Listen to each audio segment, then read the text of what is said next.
అయితే ఈ టెంపుల్ని 1993లో రాఘవేంద్ర స్వామి నిర్మించాడు. అమ్మవారు అతని కలలో కనిపించి తనకి ఎలా నిర్మించాలో దారి చూపించింది అని చెబుతారు. అమ్మవారి విగ్రహం దాదాపు 10 అడుగుల ఎత్తు ఉంటుంది. దాన్ని క్లేతో చేశారు. బంగారపు ఆభరణాలతో చాలా అందంగా అలంకరించారు. దాదాపు 150 సంవత్సరాల నాటి కొబ్బరి చెట్టు అక్కడ ఉంది. బోనాలు సమర్పించే చోట ఇది ఉంది. చూడండి, ఈ చెట్టుకి పసుపు కుంకుమతో పూజలు చేసి దీపాలు కూడా వెలిగిస్తారు. జూలైలో ఆగస్టులో జరిగే పెద్దమ్మ తల్లి జాతరకి కొన్ని వేల మంది భక్తులు వస్తారు. బోనాలు అంటేనే హైదరాబాద్ కదా. ఈ ఆలయం 5 అంతస్తుల గర్భగుడి, 7 అంతస్తుల రాజగోపురంతో ఉంటుంది. అక్కడ కొన్ని రూల్స్ అండ్ రెగ్యులేషన్స్ ఉన్నాయి. అవి పాటిస్తేనే గుడి లోపలికి ఎంట్రీ. హాయ్ ఫ్రెండ్స్, హైదరాబాద్ పెద్దమ్మ గుడి గురించి చాలా ఆశ్చర్యం కలిగించే విషయాలు ఉన్నాయి. అసలు గుడిని అమ్మవారి నిర్మించమని కోరిందా? ఆ గుడి ఆవరణంలో కొబ్బరి చెట్టుకి పూజ చేస్తారు. ఎందుకు? ఒక రాత్రిలోనే ఆ చెట్టు మొలిచిందా? భక్తులు ఏదైనా మొక్కు పెట్టుకుని తీర్చుకోకుంటే అమ్మవారు కోప్పడి ప్రళయం సృష్టిస్తుందా? అమ్మవారి విగ్రహాన్ని ఒక భక్తుడు అమ్మవారి ఆదేశాల ప్రకారంగా తయారు చేశాడా? అక్కడ అమ్మవారు ఆ సిటీని ప్రళయాల నుంచి, దుష్టశక్తుల నుంచి కాపాడుతూ వస్తుందా? వీటి అన్నింటికీ సమాధానాలను అలాగే ఆ గుడి ప్రాంగణాన్ని స్పష్టంగా చూద్దాం. Welcome to my journey SG. This is Sai Ganesh. Temple timings are important. Morning 6 నుంచి 1 PM వరకు, మధ్యాహ్నం 3 గంటల నుంచి 8 గంటల వరకు. హైదరాబాద్ పెద్దమ్మ తల్లి గుడి. ఇది జూబ్లీ హిల్స్ ఏరియాలో ఉంది. Metro available. అక్కడి నుండి 500 మీటర్స్ వాకబుల్ డిస్టెన్స్.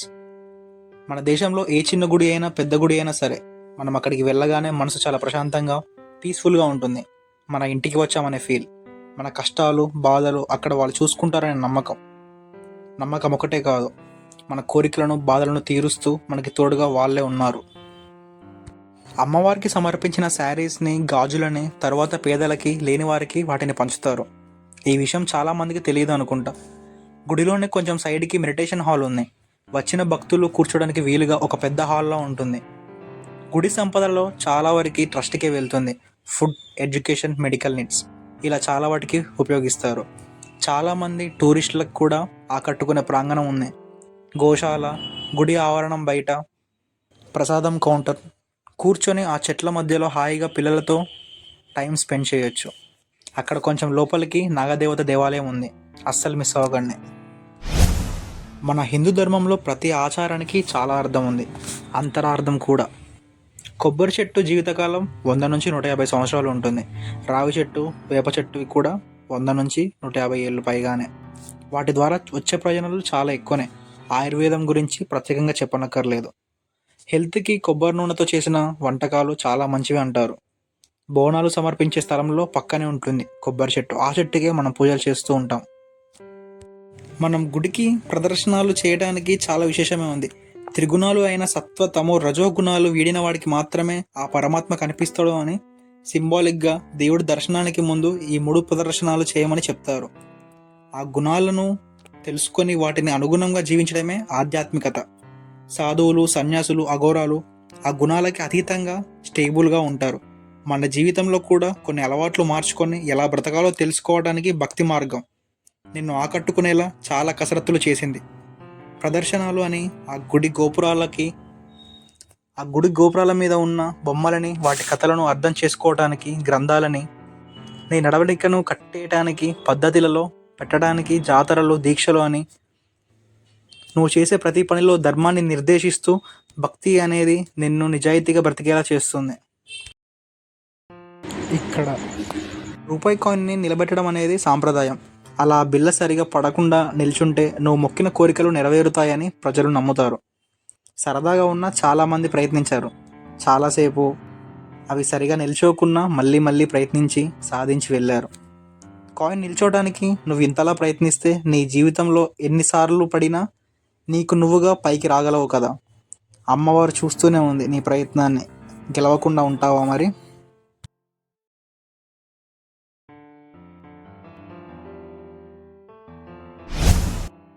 మన హిందూ ధర్మంలో ప్రతిదీ ఆచారంతో ముడిపడి ఉంది అంటారు. కానీ ప్రతి ఆచారం నీకు ఒక ధైర్యాన్ని, ఆత్మస్థైర్యాన్ని ఇస్తుంది. నీ బాధని, భారాన్ని పంచుకోవడానికి దేవుడు ఉన్నాడు అనే ఒక ధైర్యాన్ని ఇస్తుంది. మొక్కిన కోరికలు, దీక్షలు, వాటి కోసం నువ్వు మొదటిగా నిన్ను నువ్వు మార్చుకుంటావు. ఆ తర్వాత నీ జీవితం వృద్ధిలోకి వస్తుంది. వీటిని గుడ్డిగా నమ్మమని నేను చెప్పను. నిజానికి నేనే నమ్మను. కానీ నాకు చాలా విషయాలు అర్థమయ్యాయి. ఈ దీక్షల గురించి మళ్ళీ మాట్లాడదాం. ప్రజెంట్ నేను శివ దీక్ష చేస్తున్నాను 41 డేస్. నా లైఫ్లో జరిగిన అద్భుతాలను, నిజానికి దీక్ష గురించి మనం విన్నవి, మనల్ని భయపెట్టినవి అన్నీ అబద్ధాలే. హైదరాబాద్లో ఉన్న ప్రజలు తప్పకుండా చూడవలసిన ప్రదేశం పెద్దమ్మ గుడి. వీక్ డేస్లో కానీ వర్కింగ్ డేస్లో కానీ ఏదో ఒక రోజు టైం పెట్టుకొని ఈవినింగ్ టైమ్స్లో వస్తే మాత్రం అక్కడ వ్యూ కానీ క్లైమేట్ కానీ చాలా అంటే చాలా బాగుంటుంది. ఇక్కడే బోనాలను సమర్పిస్తూ ఉంటారు. హైదరాబాద్ అంటేనే బోనాలు కదా. చాలామంది దాదాపు ఈ గుడికి వచ్చే ముందు నెట్లో సెర్చ్ చేసి వస్తూ ఉంటారు. ఆ కొబ్బరి చెట్టు గురించి, ఆ కాయిన్స్ పెట్టడం గురించి, అసలు ఆ కొబ్బరి చెట్టు దగ్గర పూజ ఎందుకు చేస్తారని, 150 ఏళ్ళ క్రితం నాటి కొబ్బరి చెట్టు అది. సో ఇలా చాలా కథలు ఉన్నాయి. ఇవన్నీ చూడడానికన్నా వస్తూ ఉంటారనమాట. బోనాలు సమర్పించడానికి భక్తులు, ముడుపులు మొక్కులు తీర్చుకోవడానికి చాలామంది వస్తూ ఉంటారు. మంగళవారం ప్రత్యేకమైంది అమ్మవారికి.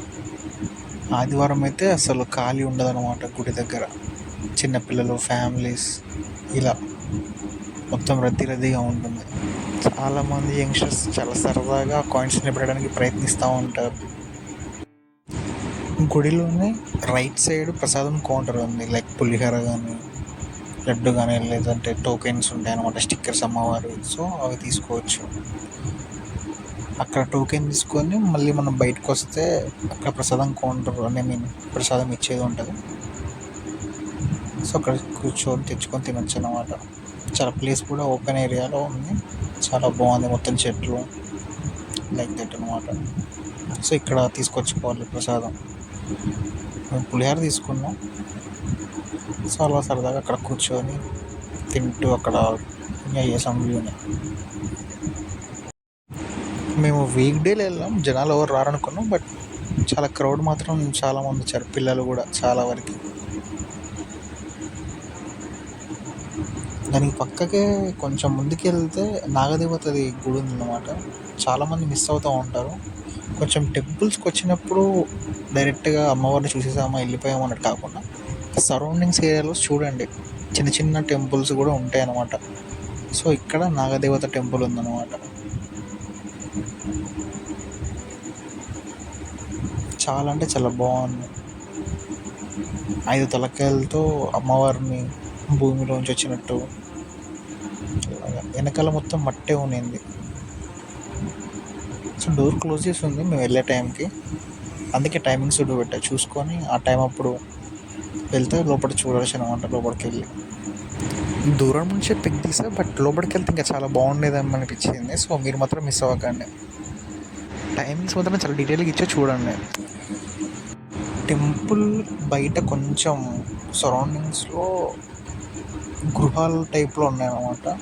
ఏంటంటే భక్తులు ఏమన్నా వండుకోవడానికి వచ్చినా, ఏమన్నా మొక్కు తీసుకోవడానికి వచ్చినప్పుడు బలిస్తారు చూడండి. సో ఇక్కడ కుకింగ్ చేసుకోవచ్చు అన్నమాట. సో వసతి గృహం అలా. సో అది ఫ్రెండ్స్, చూడండి అసలుకి ఆ ప్రాంగణం, గుడి ప్రాంగణం ఎలా ఉందో. అవుట్ సైడ్ ఇంత ఓపెన్ ప్లేస్ ఉందో. సో ఇప్పుడు ఇంత ఎంటీగా ఉందిలే, కానీ అసలు సండే కానీ మంచి హాలిడేస్ టైంలో వస్తే పిల్లలు వీళ్ళందరూ వస్తారు, వాళ్ళ గోల్ ఉంటుంది. ఇక్కడ భక్తులు కొబ్బరికాయలు కొడుతూ ఉంటారు అన్నమాట. దీని పక్కనే గోశాల ఉంటుంది. మీరు ఎప్పుడైనా వెళ్ళినప్పుడు దీన్ని చూడండి, బాగుంటుంది లోపల కూడా. మొత్తానికి గోమాతని చూసేసాం. వెళ్ళగానే దగ్గరికి చూస్తూ ఉందన్నమాట. భలే అనిపించింది. చూడండి ఎలా చూస్తుందో అమ్మవారు, దూడ. సో గోశాలలు ఎక్కడున్నా కూడా మీ దగ్గర అరటికాయలు ఏమైనా ఉంటే వెళ్ళి వాటికి ఇవ్వండి. అసలు గోశాలలు అనేవి మన హిందూ ధర్మంలో చాలా ఇంపార్టెంట్ అనమాట. అంటే how we respect our culture, how we respect every animal అనేసి. సో ఇది మన కల్చర్లో మనం మిస్ అవ్వకూడదు. సో అది ఫ్రెండ్స్, చూసారుగా ఎంత బాగుంది పెద్దమ్మ గుడి. అవుట్ సైడ్ కానీ లోపల కానీ. సో కంప్లీట్గా ఫ్యామిలీతో, పిల్లలతో వెళ్తే ఒక మంచి ప్లేస్ని విజిట్ చేసిన ఫీలింగ్ అయితే వస్తుంది పక్కా. I'm sure of that. ఇంకా మన కల్చర్ గురించి మనకు చాలా తక్కువ తెలుసు, జీరో నాలెడ్జ్.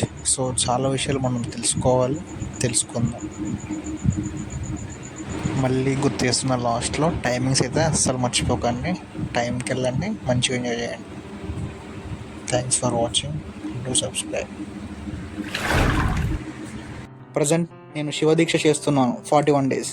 నా లైఫ్లో జరిగిన అద్భుతాలను, నిజానికి దీక్ష గురించి మనం విన్నవి, మనల్ని భయపెట్టినవి అన్నీ అబద్ధాలే. నిజానికి దీక్ష అంటే ఏంటో చూద్దాం. సైంటిఫిక్గా మన లైఫ్ ఎలా మారుతుందో ప్రూవ్ చేస్తా. Thanks for watching. Do subscribe. My journey SG.